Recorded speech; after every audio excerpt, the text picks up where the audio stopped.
Dear students, आज हम discuss करेंगे नोडल एनालिसिस के बारे में। नेटवर्क्स में सर्किट्स को सॉल्व करने के लिए दो अप्रोच हैं। एक है नोडल एनालिसिस और दूसरी है मैश एनालिसिस। दोनों ही एनालिसिस में हम सर्किट की करंट या सर्किट में डिफरेंट एलिमेंट्स की करंट या डिफरेंट नोड्स की वोल्टेजेस फाइंड करने के लिए किरचॉफ्स लॉ को अप्लाई करते हैं। किरचॉफ्स के दो लॉ हैं, हमें पता है, किरचॉफ्स वोल्टेज लॉ और किरचॉफ्स करंट लॉ। तो अब इन एनालिसिस मेथड्स को अप्लाई करने के लिए अप्रोच क्या होगी, स्टेप्स क्या होंगे, वो हमें डिस्कस करना है। तो आज हम डिस्कस करेंगे नोडल एनालिसिस के बारे में डिटेल में with the help of example. Suppose कर लीजिए एक क्वेश्चन हमने लिया। इस क्वेश्चन में आप क्या देख रहे हैं? There are two voltage sources of 5 volt and 2 volt and 3 resistances are there, 10 ohm, 5 ohm and 20 ohm.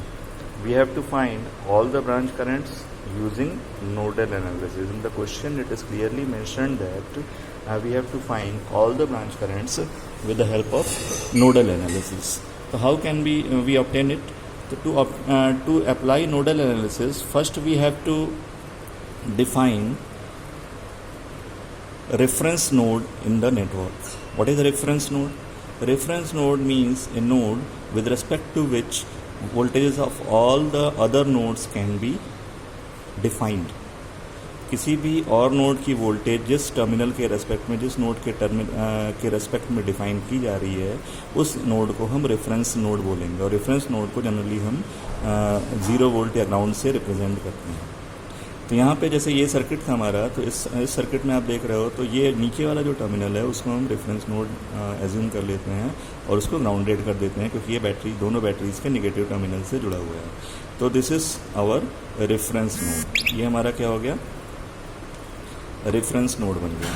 अब इस नोड के रेस्पेक्ट में और किसी भी नोड की वोल्टेज फाइंड आउट की जा सकती है। दूसरा नोड हमने एज्यूम कर लिया है, जिस नोड पे कई ब्रांचेज मिल रही हैं, ये नोड एज्यूम कर लिया। Let this node is x. Let this node is x.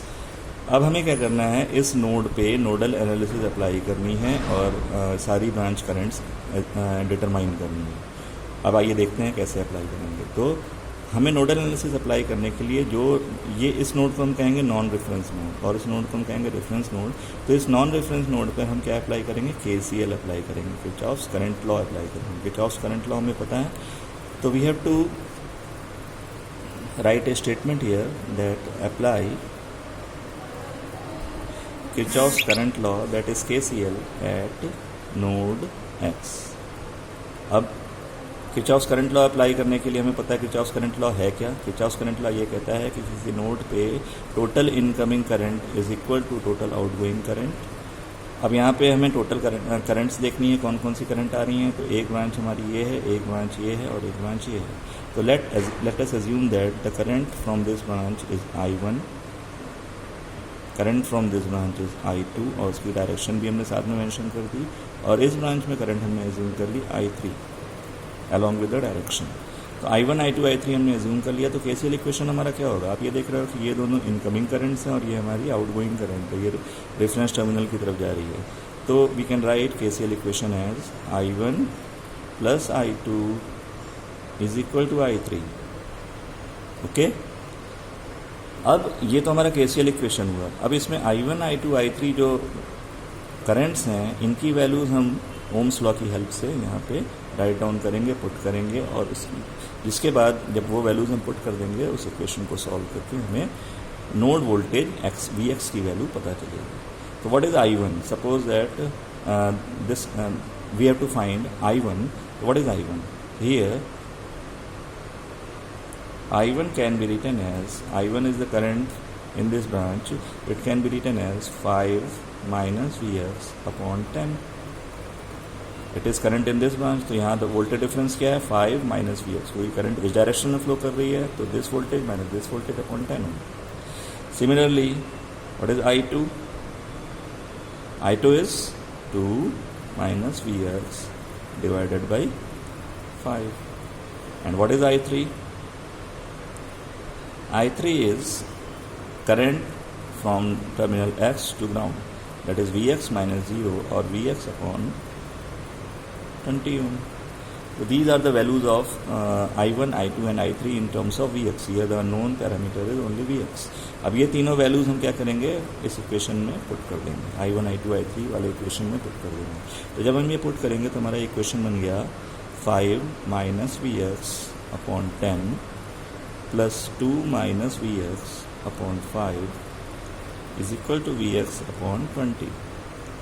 यहाँ पे आप देखो तो एलसीएम हमारा हो गया 20 से मल्टीप्लाई करेंगे तो it become 2 into 5 minus Vx plus 4 into 2 minus Vx is equal to Vx. Simplify करने पे हमें क्या मिलेगा, that is 10 minus 2Vx plus 8 minus 4Vx is equal to Vx, और 4 to 6 17 7Vx is equal to 18. 7Vx is equal to 18 और Vx is equal to 18 upon 7, that is 7 2 जा 14, 4 7 5 जा 35 5 volt.